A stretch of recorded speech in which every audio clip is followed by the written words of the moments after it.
On February 13th, former President Donald Trump was acquitted by the Senate in a 57-43 vote in his second impeachment trial.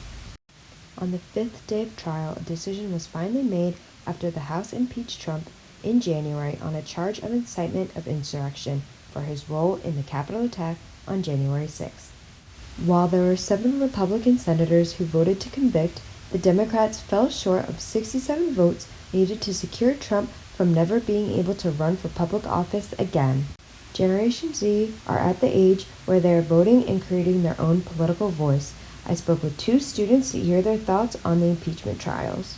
My piece and my take on that is that, Trump didn't really actively admit that he tried to incite an insurrection, and it led to his impeachment in the House of Representatives and the Senate for Congress, and that ended up being acquitted for a second time.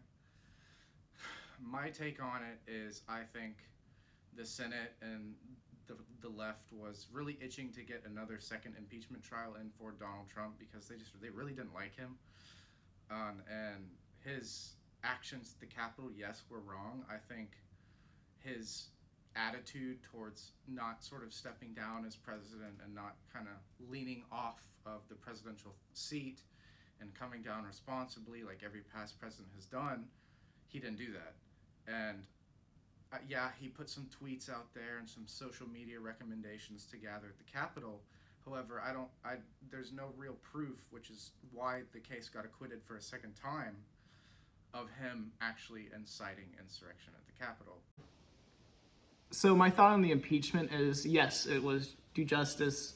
He deserves impeachment more than anyone, I believe, in U.S. history, especially a second impeachment. But I also think it's kind of cliche. It was more of symbolism and symbolic than anything. I think at the end of the day, he still should be criminally prosecuted.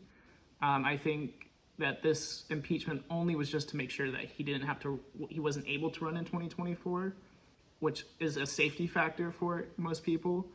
But I also do think it was just very symbolic and pressured for Nancy Pelosi to do.